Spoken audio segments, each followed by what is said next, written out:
Nosotros continuamos con nuestra exposición de esta epístola a los Colosenses. Es mi deseo y es mi oración que usted, al igual que yo, estemos aprendiendo y que estemos siendo edificados a través de la palabra del Señor. Amén. Así que no se preocupen, hoy no voy a hablar de nuevo de la doctrina de la elección. Ya 3 semanas yo creo que fue suficiente para algunos de ustedes. Pero vamos a continuar, hermano, con lo que el apóstol Pablo aquí está comunicando en estos próximos versículos. Pero, como les dije anteriormente, para nosotros poder entender estos versículos que vamos a ver a continuación, era bien importante que nosotros entendamos el origen de nuestra elección y qué es lo que se supone que sea nuestro comportamiento ahora como creyentes en Cristo. Amén. ¿Lo tenemos? Vamos a ir lectura a la palabra del Señor. Vestidos pues como escogidos de Dios, santos y amados, de entrañable misericordia, de benignidad, de humildad, de mansedumbre, de paciencia, soportándoos unos a otros y perdonándoos unos a otros, si alguno tuviere queja contra otro.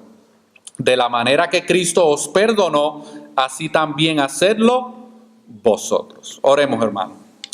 Señor, venimos delante de tu presencia en estos momentos, dándote las gracias, Señor, por permitirnos nuevamente estar en este lugar, como comunidad de fe, Señor, para poder adorar, glorificar tu nombre, darte alabanzas a tu majestad, a tu grandeza, Señor, a tu soberanía, pero también a ser edificados por medio de tu palabra, Señor. Yo reconozco mi debilidad como persona, Señor, reconozco que necesito en estos momentos de tu gracia y de tu Espíritu Santo para que aquellas cosas que vayamos a comunicar en esta tarde sean de edificación para cada uno de mis hermanos, Señor. Y aquellos que no son creyentes, Señor, que tú puedas hacer una obra de salvación también a través de la exposición de tu palabra, Señor. Es tu palabra la que salva, es tu palabra la que transforma, es tu palabra la que santifica, es tu palabra la que edifica la iglesia, Señor. Somos un cuerpo y necesitamos, Señor, ser edificados por medio de tu palabra. Todo esto te lo pedimos en el nombre de Jesús. Amén y amén. Amén. Durante las últimas 3 semanas nosotros hemos estado hablando acerca de la doctrina de la elección y hablamos de esa doctrina porque está ahí en el verso, hermano. Está ahí en el versículo 12, no podemos simplemente obviarla. Y nosotros dimos un viaje a través de toda la Biblia para hablar acerca de esta doctrina de la elección. Y nosotros vimos un sinnúmero de evidencias,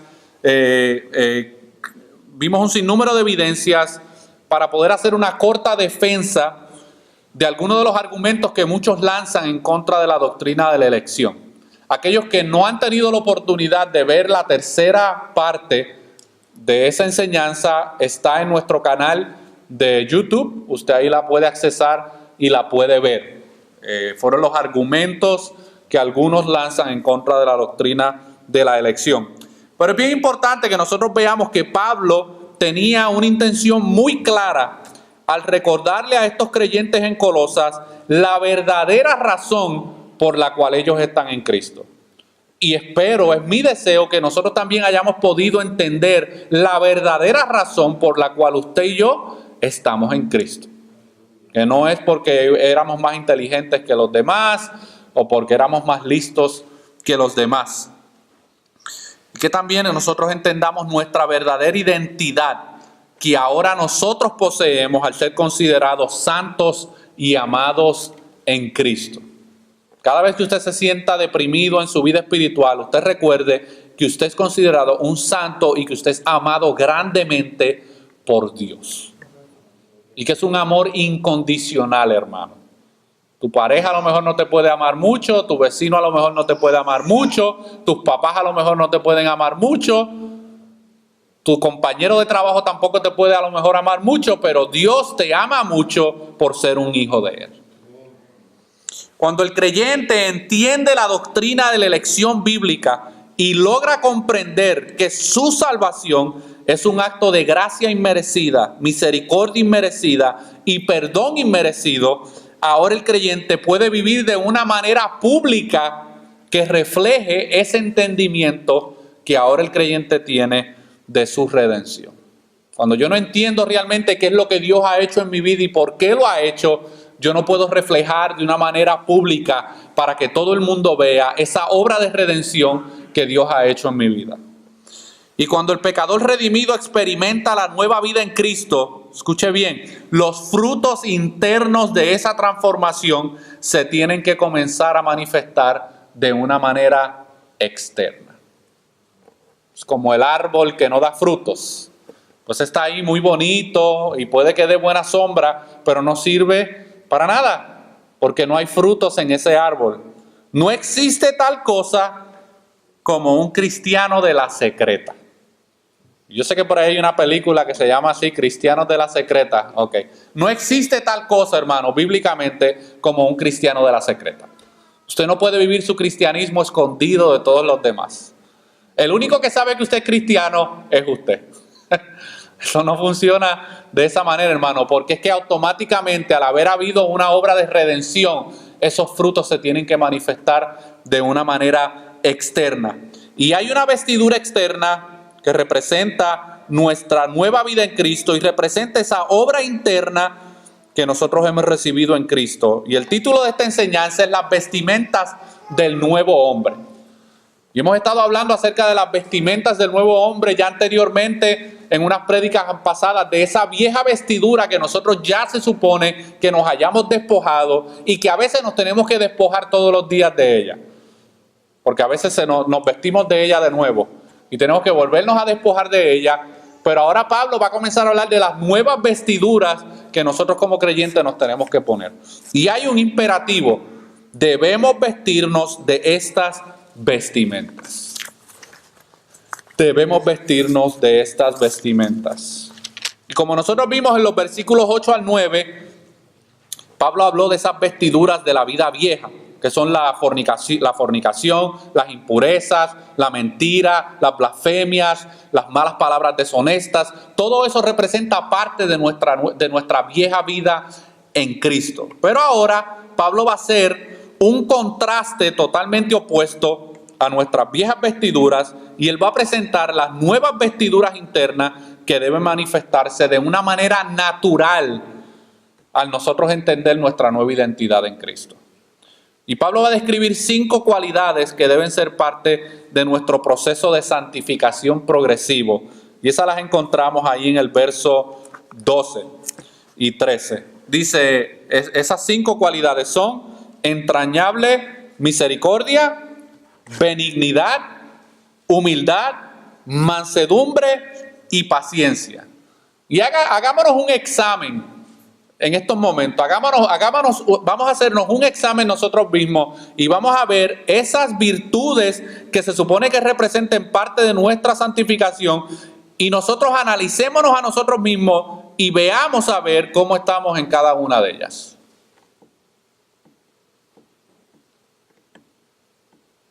Siempre debemos recordar, hermano, que el propósito principal de nuestra santificación es el que nosotros nos parezcamos cada día más a Cristo.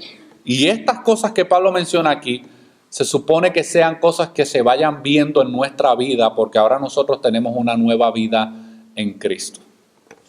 Cristo, hermano, es nuestro ejemplo supremo. Él es nuestro Señor y Salvador. Y la primera palabra que Pablo menciona es que nosotros debemos tener entrañable misericordia. Fíjese que no puso solamente misericordia, puso entrañable misericordia.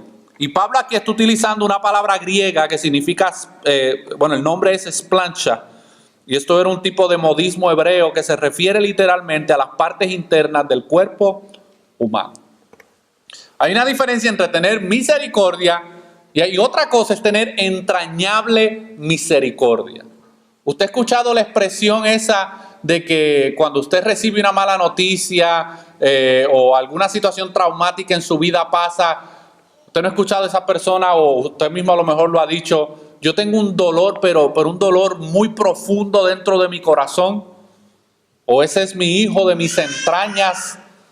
Las madres, ¿verdad? Pues se pueden visualizar en esa expresión, ese es mi hijo de mis entrañas. Usted sabe lo que pasa una madre al tener que dar a luz. Hay un dolor agudo que muchas veces se refleja en diferentes órganos del cuerpo. Bueno, pues Pablo quiere que los creyentes entiendan que ellos deben reflejar una misericordia entrañable. Eso significa un sentimiento profundo de compasión, piedad o simpatía que una persona siente o manifiesta hacia otra persona o hacia una situación. Y eso debe ser algo que nosotros como creyentes debemos todos los días vestirnos de entrañable misericordia. Debemos tener, hermano, una compasión profunda y una simpatía profunda por las situaciones y los problemas de otros. Nuestro corazón es muy egoísta y nuestro corazón casi siempre se preocupa ¿por quién? Por sí mismo. Solamente nos preocupamos por nosotros y por nuestro contexto pequeñito que tenemos a nuestro alrededor. Pero eso no es entrañable misericordia, hermano. Eso no es parte de lo que es una virtud cristiana.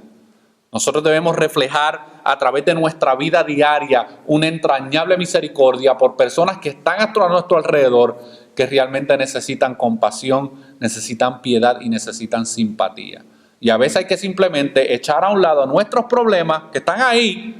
Debemos a veces simplemente poner un alto a nuestros problemas para poder mostrar compasión hacia otros que lo necesitan. Y la compasión usted la puede manifestar de muchas maneras, hermano. Hay personas que dicen, es que yo quiero ayudar, pero no tengo dinero. Usted no necesita dinero para mostrar compasión. Usted puede ayudar de muchas y otras maneras. Simplemente a veces sentándose con una persona y escuchándolo.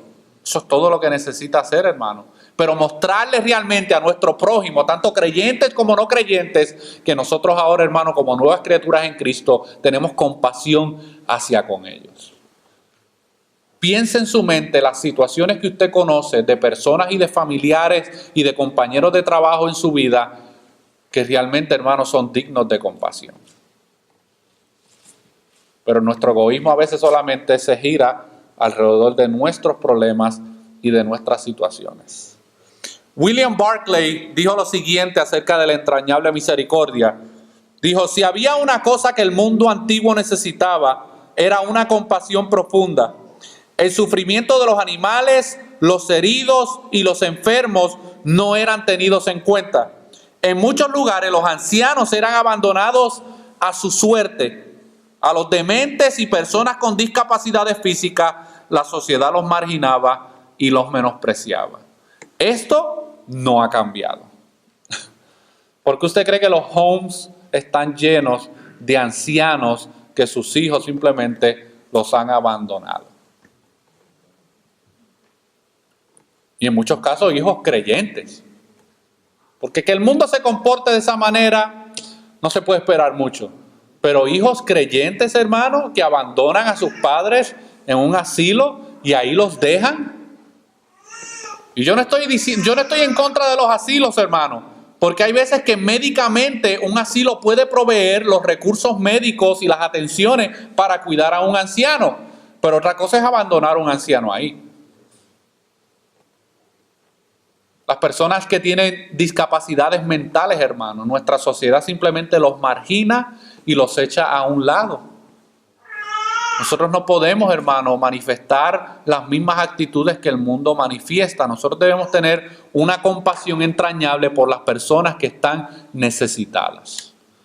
Y usted no necesita de dinero para mostrar compasión.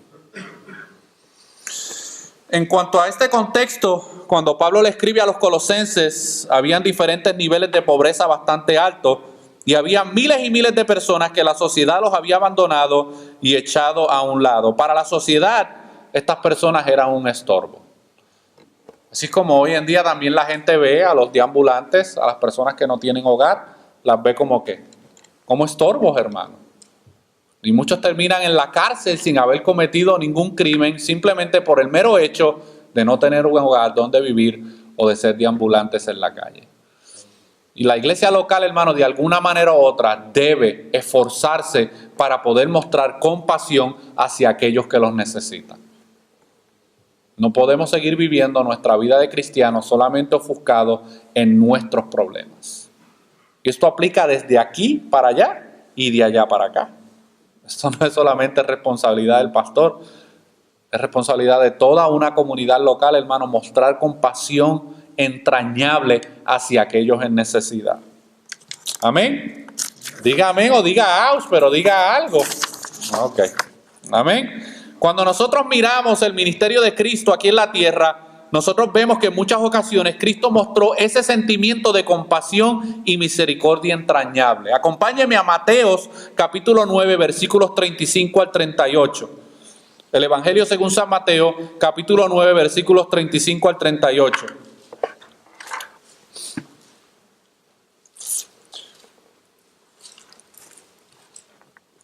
Porque si nosotros vamos a mostrar compasión y misericordia entrañable, a veces es difícil que nosotros veamos un ejemplo perfecto en aquellos que tenemos a nuestro alrededor, ¿verdad?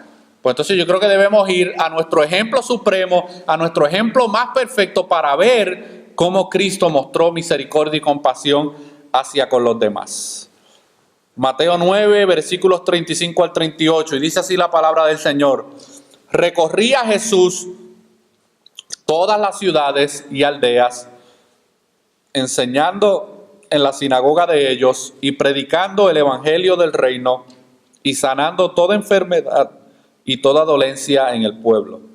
Y al ver las multitudes, tuvo compasión de ellas, porque estaban desamparadas y dispersas como ovejas que no tienen pastor.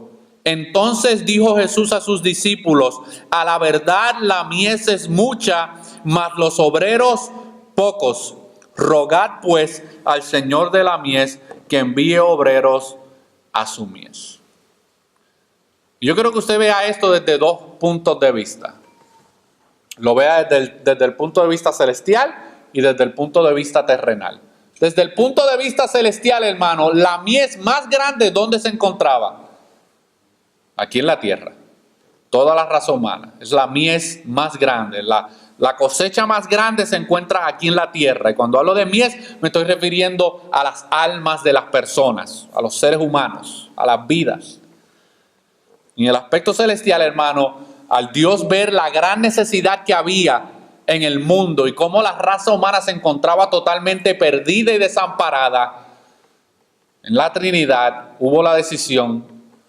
Jesucristo, el Hijo de Dios, se ofreció, hermano, para poder atender y tener compasión y misericordia de esa raza perdida. Por eso tiene ahora el ámbito terrenal, que es el que nosotros nos encontramos, porque Cristo tuvo compasión de ellas porque estaban desamparadas y dispersas como ovejas que no tienen pastor. Y eso va a lo que yo dije al principio. No hay tal cosa como ovejas sin un pastor. Por eso es que no puede haber cristianos llaneros solitarios. No, eso no existe, hermano. Un creyente es una oveja, necesita un pastor o un grupo de pastores que puedan guiar su vida. Y si esa no es su perspectiva del cristianismo, usted necesita arrepentirse de ese pecado. Porque Dios ha diseñado que cada creyente pueda tener a un grupo de pastores que puedan ayudarlos y encaminarlos, hermano. Pero Cristo le dice en el versículo 17, a la verdad la mies es mucha, mas los obreros pocos. ¿Y por qué usted cree que son pocos? ¿Porque hay poca cantidad? No, hay muchos obreros. El problema es la disponibilidad. Todo el mundo ve la mies y dicen, wow, hay mucha necesidad. Pero los obreros son pocos, hermano. Porque no hay compasión, no hay misericordia profunda, hermano. Al ver las necesidades que hay, estamos solamente ofuscados en nuestros problemas. Y en Mateo 23, 37, miren lo que Jesús le dijo a la ciudad de Jerusalén cuando por fin llegó a Jerusalén a visitarla. Mateo 23, 37.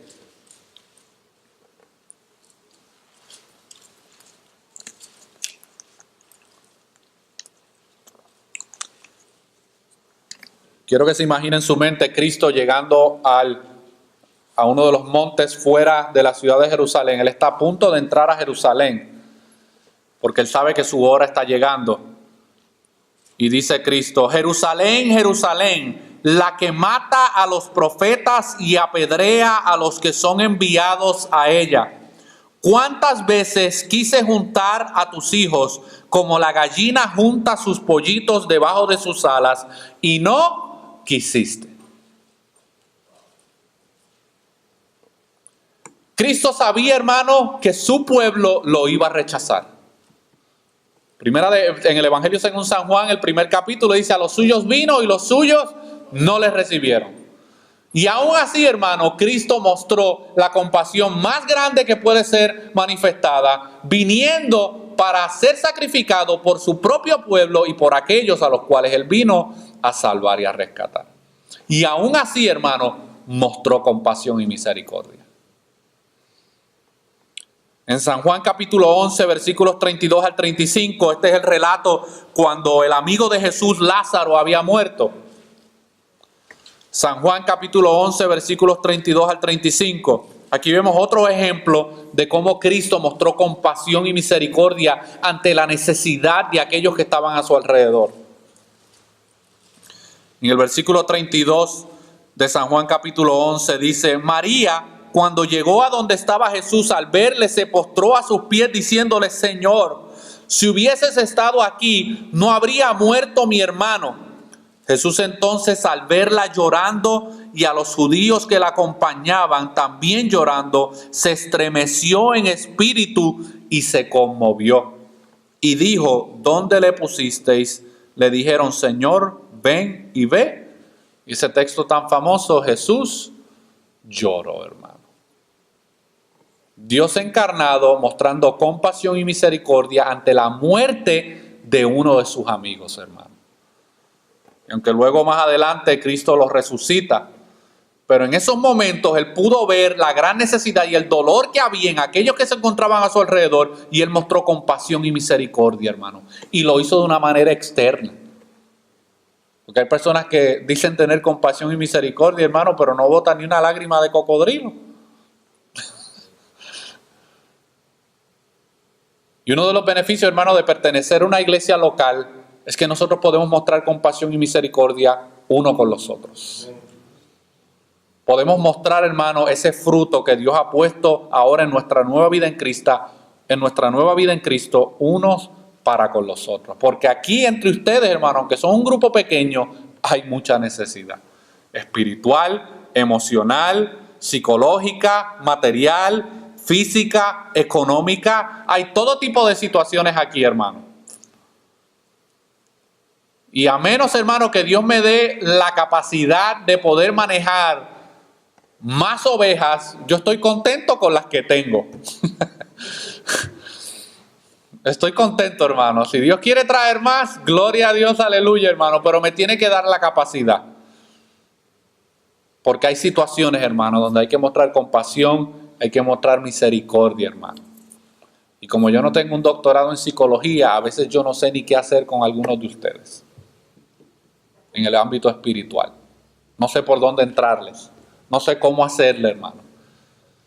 Porque veo la necesidad y a veces no sé, ¿verdad? Ni cómo. A veces me siento que no tengo las herramientas para poder hacerlo. Y lo único que puedo hacer es mostrar compasión y misericordia de alguna manera. Así que Cristo es nuestro ejemplo, hermano, para poder mostrar compasión y misericordia. Mientras más yo conozco la persona de Cristo, mejor yo puedo mostrar compasión entrañable hacia otros.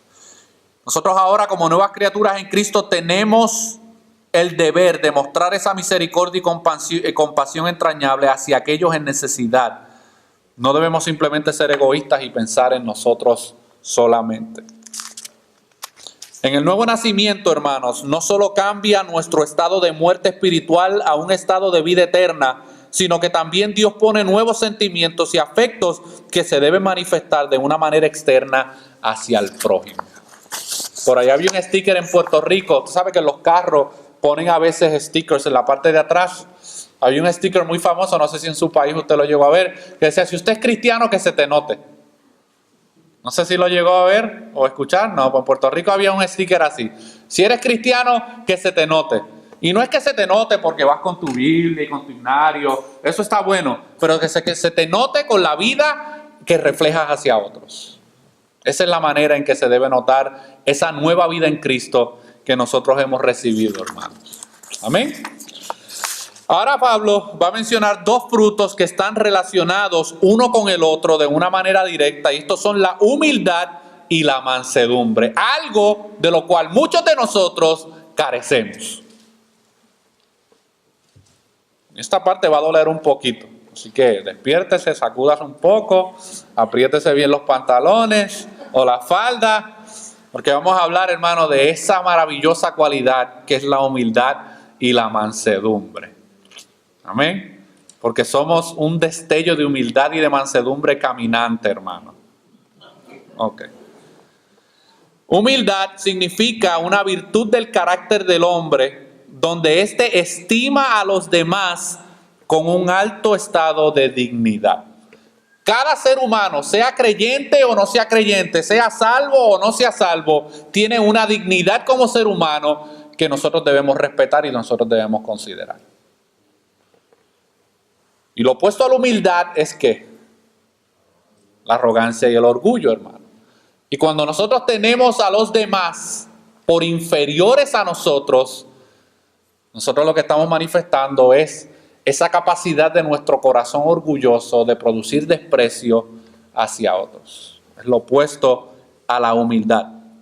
La persona que es humilde no tiene una opinión demasiado alta de sí misma. ¿Cuántas veces, bueno, es que lo hacemos inconscientemente, pero cuántas veces usted no le ha dicho a alguien, cuando pasa a alguien que usted conoce, esa persona es una creída, es un orgulloso o una orgullosa? ¿Lo ha hecho? ¿Sabe de lo que estoy hablando, verdad? No os hagáis, dice el Señor. Ok. Saben exactamente de lo que estoy hablando. Y eso es verdad, hermano. La persona que es humilde no tiene una opinión demasiado alta de sí misma. La persona humilde no vive centrada en sí mismo.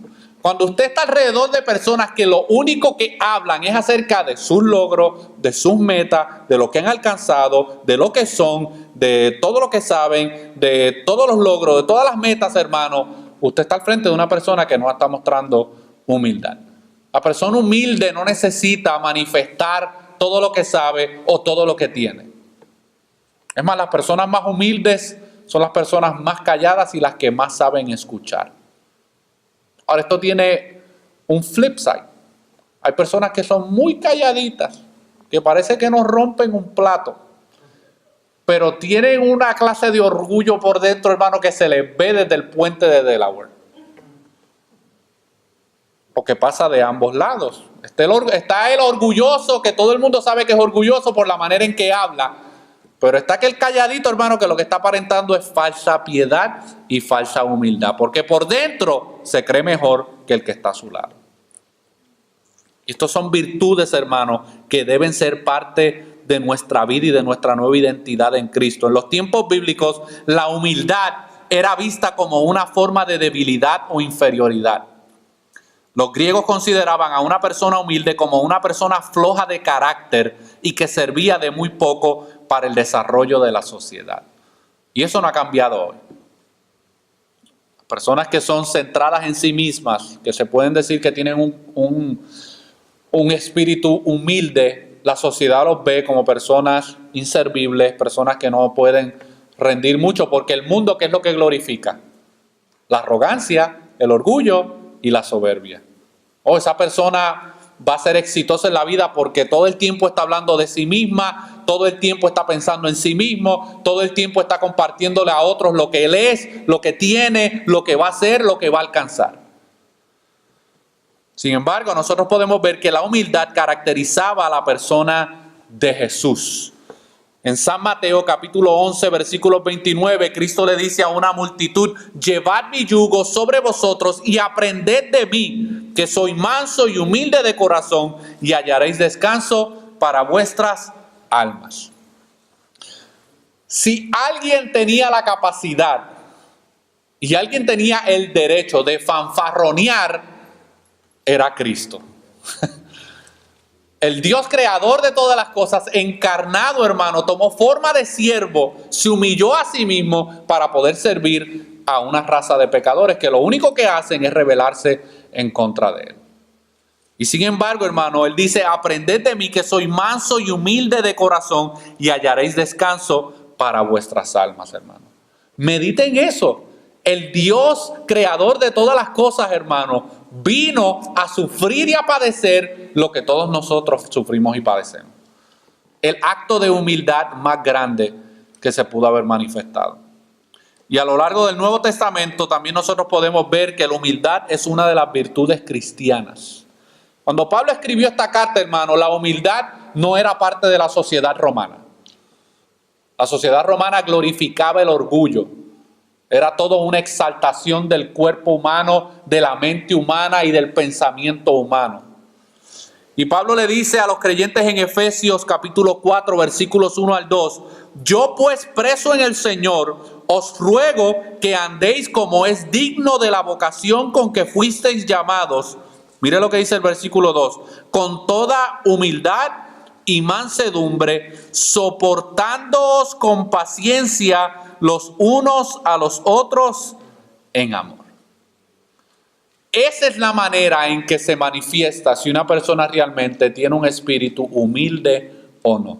Si esa persona puede soportar con paciencia a los otros. Y nosotros tenemos un doctorado en esto, hermano. Somos pacientes y tenemos una habilidad de soportar, pero increíble. Miren, hermano, la mayoría de nosotros somos de mechitas y cortitas. Todavía el fósforo ni ha llegado a la mechita y ya estamos reventando y explotando. ¿Cuánta necesidad hay de que nosotros nos vistamos día a día de estas vestimentas que Dios nos ha proveído, hermano? Dios nos ha proveído estas vestimentas, hermano. No tenemos que buscarlas. Están aquí en las Sagradas Escrituras para que nosotros las conozcamos y le pidamos al Señor todos los días al levantarnos por la mañana que nos podamos poner estas vestiduras. Y la humildad tiene un hermano gemelo que se llama la mansedumbre. Y viene de la palabra griega prautes. La persona mansa reconoce que es también pecadora y está dispuesta a soportar las cargas que los pecados de otros le infligen. Porque usted sabe que nosotros pecamos unos contra otros, ¿verdad? De palabra, de acción, de pensamiento, de comisión o de omisión. Cuando me refiero a comisión, omisión, es que a veces sabemos lo que tenemos que hacer y no lo hacemos. Eso también, hermano, nos cuenta como pecado, porque sabiendo que hay una necesidad que atender, nos hacemos los locos. Así que la persona mansa reconoce que también es pecadora y está dispuesta a soportar las cargas que los pecados de otros le infligen. La persona mansa está dispuesta a ceder antes de ser de oprobio al prójimo. Y ahí nosotros somos también unos expertos. No, aquí esta la gano yo. Esta batalla la gano yo. La persona mansa, hermano, está dispuesta a ceder, con tal de no afectar a otras personas a su alrededor. La persona mansa no tiene un punto que probar. It doesn't have to prove a point. Está dispuesta, hermano, a echar sus derechos a un lado, está dispuesto a echar sus sentimientos a un lado para simplemente beneficiar a otras personas, aunque esas personas a veces estén incorrectas. Pero de esa manera muestra, hermano, la humildad y la mansedumbre. Ahora escuche bien, para las personas, para muchos, las personas que tienen problemas para controlar la ira, el mundo considera que esas son personas que tienen un carácter fuerte. ¿Cuántos de aquí se relacionan con eso? No levanten las manos todos. Ok. Pero esto no es verdad, hermano. Esto es lo que el mundo nos ha hecho crecer. Lo que el mundo nos ha hecho creer y la psicología nos ha hecho creer. La persona que no sabe controlar su ira es una persona con un carácter débil y se refugia en la ira para esconder su verdadera debilidad y su cobardía. Esa es la realidad. John MacArthur define la mansedumbre como poder bajo control. La persona que es humilde y mansa tiene el poder para poder controlar sus emociones. Así que cuando nosotros, incluyéndome a mí, a veces nos dejamos llevar por la ira, no se deje engañar y dice, ay, esa persona tiene un temperamento fuerte. No, al contrario, tiene un temperamento débil, tiene un carácter débil. Por eso es que explota muy rápido. Pero cuando nosotros aprendemos a vestirnos, hermano, con estas vestiduras que Dios nos ha dado el poder para poder tener control. Y eso no es algo que sucede de la noche a la mañana, también tengo que ser práctico y objetivo. Esto toma tiempo, hermano. pero se supone que se vaya manifestando en nuestra vida como creyentes en Cristo. La mansedumbre nos capacita, escuche bien, para no devolver mal por mal. Me insultaron, lo insulto para atrás. Me rompió aquello, le rompo esta otra cosa. Me dejó tirado en el trabajo, la dejo tirada en el trabajo también. Me ofendió, la ofendo. Así es como reaccionamos todo el tiempo, hermano. Eso se debe a que nosotros simplemente como cristianos nos levantamos por la mañana y se nos olvida vestirnos de estas vestiduras espirituales que Dios nos ha dado. Y después el mundo nos está viendo y dicen, ¿y eso es cristiano? Bendito. Si eso es cristiano, yo mejor me quedo así como estoy, porque si se comporta igual que yo, piensa igual que yo, habla igual que yo, cree igual que yo. El propósito de estas vestimentas, hermano, es poder manifestar la gloria de Dios a través de la nueva vida que hemos recibido en Cristo. Y Pablo finaliza con dos atributos más que deben ser parte de nuestra nueva vestimenta como nuevas criaturas, y estas son la paciencia y el soportar. Una persona que carece de humildad y carece de mansedumbre, ¿cuál va a ser el resultado? No va a ser paciente ni va a poder tener la capacidad para poder soportar. Uno es el reflejo del otro. Donde no hay paciencia, no se puede soportar. Una persona que es paciente no se enoja contra otros para hacerles daño, hermano. Cuando nosotros explotamos en momentos de ira, lo que no nos damos cuenta en esos momentos, luego nos damos cuenta, pero lo que no nos damos cuenta en esos momentos es que le estamos haciendo daño a las personas que tenemos a nuestro alrededor. Y William Barclay escribió esto acerca de la paciencia. Dice, la paciencia es el espíritu que nunca pierde la paciencia con su prójimo. La insensatez y la terquedad del prójimo, porque déjeme decirle que nosotros tenemos personas a nuestro alrededor que son bien insensatas y que son bien tercos.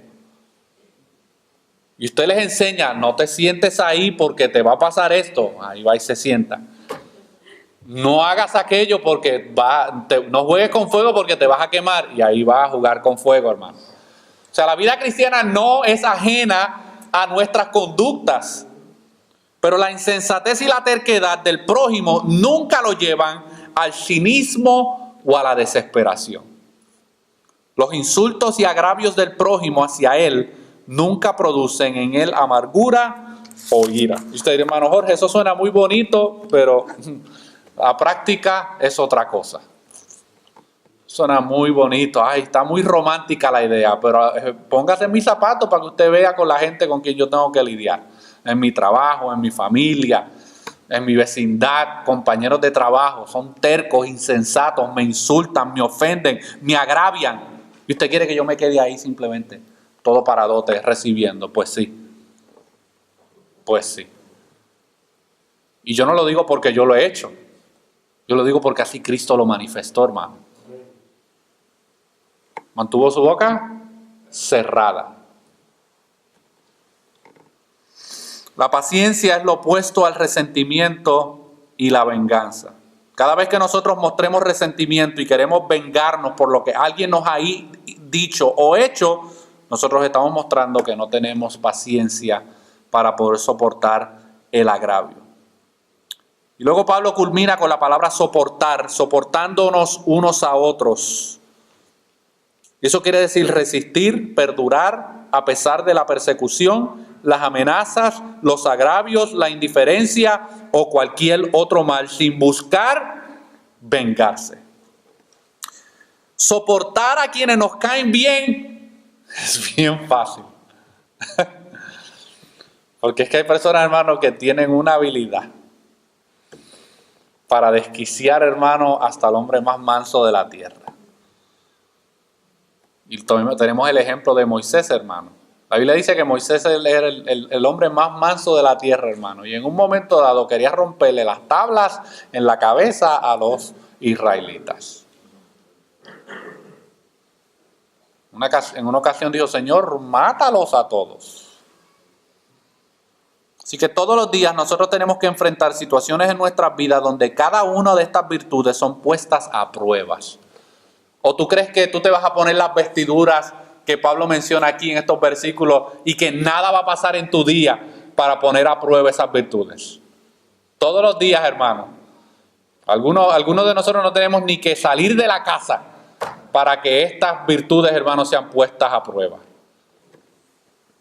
Algunos se acuestan con ellas y tienen que lidiar con esas virtudes también, hermano, y con esos problemas en las situaciones. Usted se acuesta y mira a la pareja y dice, Dios mío, dame la paciencia. Ayúdame, Señor, a poder soportar a este hombre o a esta mujer. Y usted se levanta con la esperanza de que por la mañana todo cambió y que va a ser un nuevo amanecer y que no va a tener que lidiar con eso. Y se levanta y tan pronto llega al baño para lavarse la boca, ya empieza el problema. Nosotros tenemos que levantarnos todos los días entendiendo que ahora somos nuevas criaturas, pero que seguiremos enfrentando los mismos problemas y situaciones que teníamos antes que teníamos antes en nuestra vida pasada. Si tú te crees que tú vas a venir a la fe cristiana y que todos tus problemas y sus situaciones se te van a arreglar, lamento. Usted sabe cuando los niños iban bien contentitos con su globo y viene alguien ¡pup! Y se los explota. Lamento explotarte ese globo en esta mañana. Si te prometieron que la vida cristiana iba a ser todo prosperidad y todo éxito y todo felicidad, te vendieron otro evangelio que no es el evangelio de Cristo. La vida cristiana se trata de un proceso de santificación diaria para con nuestras vidas. Y para concluir, Pablo termina ahí en el versículo 13 diciendo, soportándonos unos a otros y perdonándoos unos a otros si alguno tuviera queja contra otro. De la manera que Cristo os perdonó, así también hacedlo vosotros. Pablo concluye llevándonos de nuevo al punto central de nuestra fe, y eso es el evangelio. Todo esto, hermano, que yo les acabo de decir, fuera simplemente una charla moralista, si al final de ella nosotros no centramos nuestras vidas en el evangelio. Nosotros no podemos ver estas virtudes de nuestra nueva vida y de nuestra nueva vestimenta simplemente como exigencias morales o simplemente mandamientos bíblicos. Porque estas cosas las pueden manifestar los que no son creyentes. Hay personas que no son creyentes, que son humildes, son pacientes, perdonan, saben soportar. Entonces, ¿cuál es la diferencia entre ellos y nosotros? La diferencia, hermano, es el evangelio. Todo gira alrededor del evangelio, ya que es a través del mensaje del evangelio que nosotros hemos obtenido el perdón por nuestros pecados y nuestras ofensas. Por eso Pablo concluye en el versículo 13, de la manera que Cristo os perdonó, así también hacedlo vosotros. Y la deuda que nosotros teníamos con Dios era una deuda eterna. Merecía la condenación eterna, hermano. Y si Dios fue capaz de perdonar nuestro pecado eterno, ¿cuánto más nosotros debemos saber perdonar aquellas simples ofensas perecederas que nos hacemos unos a los otros? Cuando yo realmente no entiendo, hermano, el gran perdón que yo he recibido por medio de Cristo, se me va a hacer bien difícil poder perdonar y soportar las ofensas y los agravios que otros me hagan. Pablo les recuerda que el perdón que nosotros mostramos para con otros es el fruto de nuestro entendimiento del perdón inmerecido que nosotros hemos recibido por medio de Cristo y su obra en la cruz. Por eso es que nosotros como iglesia local siempre estamos enfatizando en el evangelio, el evangelio, el evangelio, el evangelio, porque es nuestra vida centrada en el evangelio la que nos va a poder permitir vivir una vida cristiana donde podamos manifestar estas virtudes que vimos en estos versículos.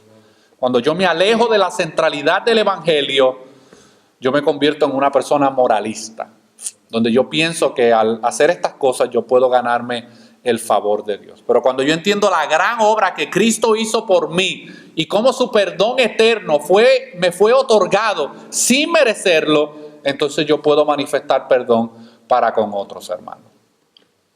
Y cada uno de nosotros hemos vivido situaciones en la vida donde necesitamos perdonar, hermano. Que algunos de ustedes están ahí. Usted sabe cuando los niños les regalaban algo en Navidades y llega a los 15 años y todavía tiene ese regalito.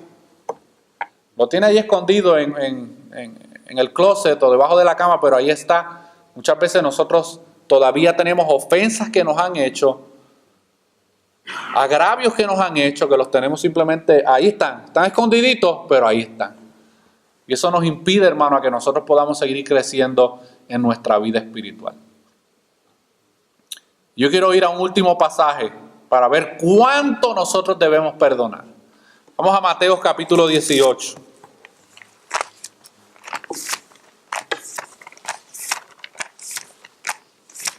Mateo capítulo 18.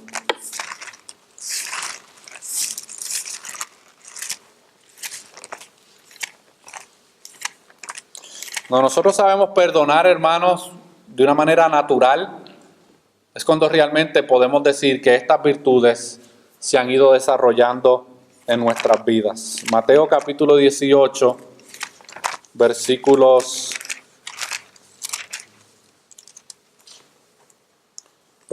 15. Versículo 15.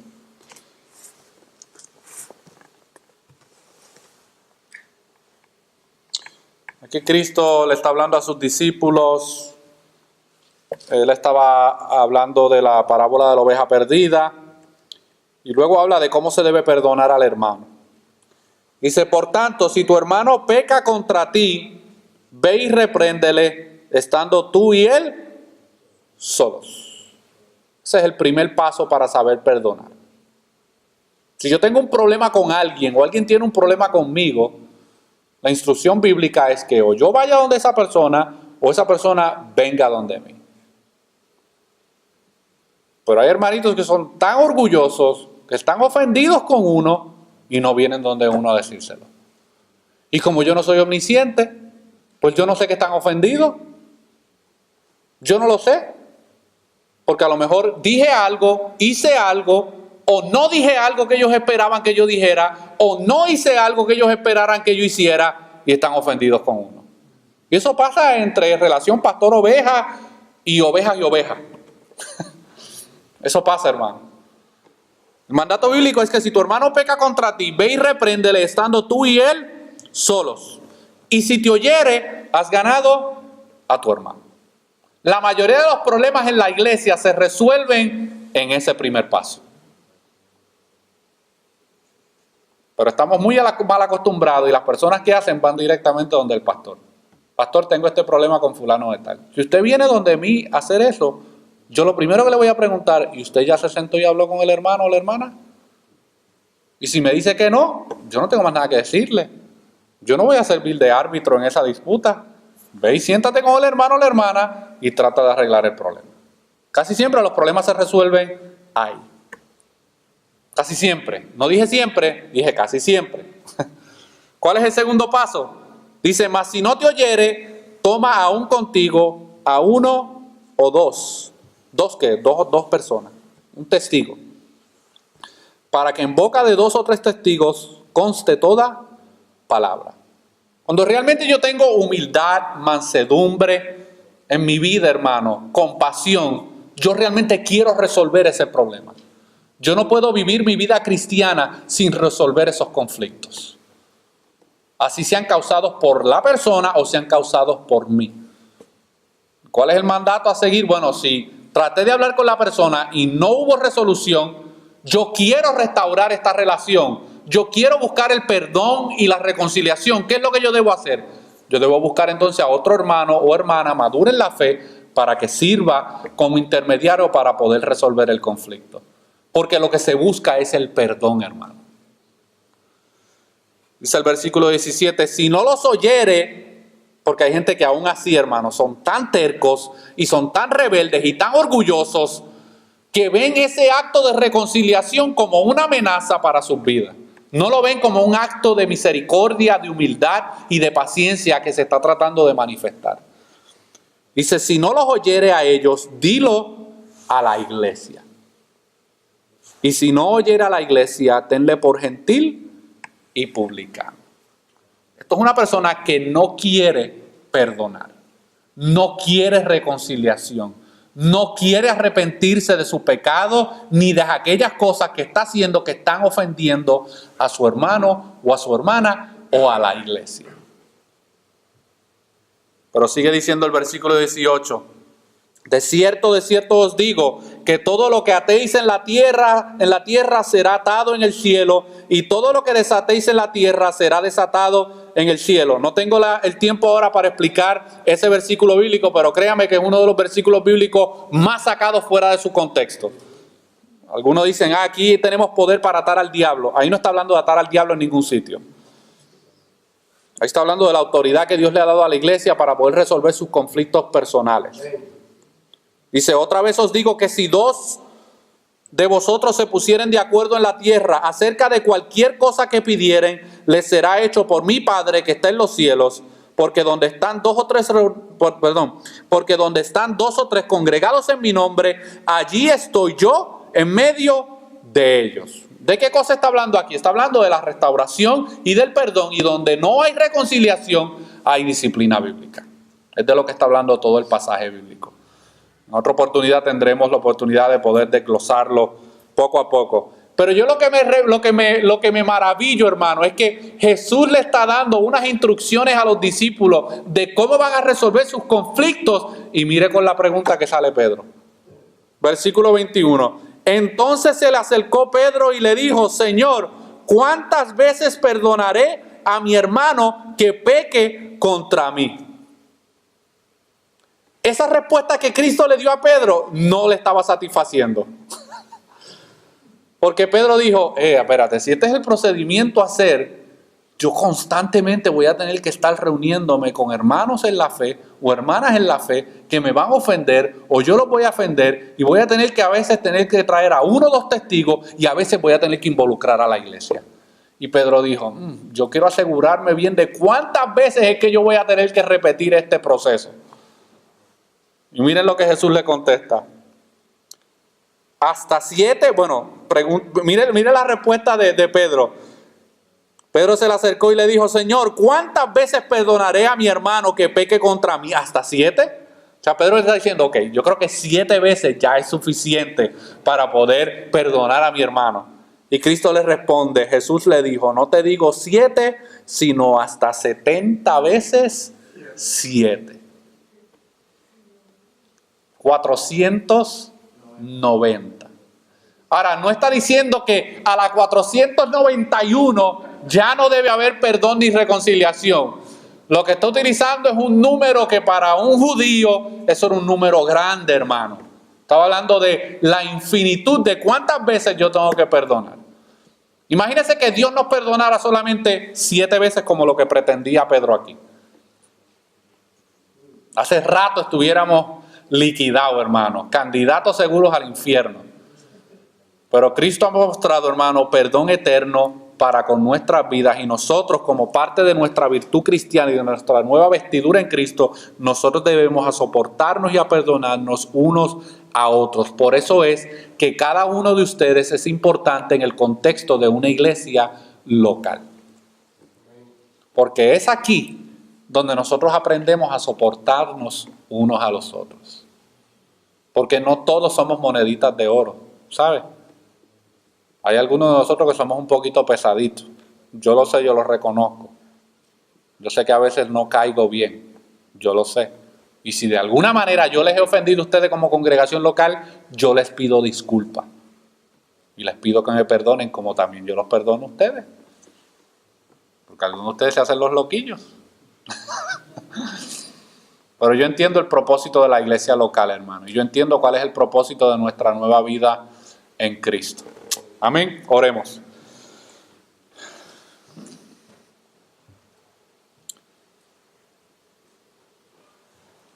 Oh Señor, tu misericordia es grande para con nuestras vidas.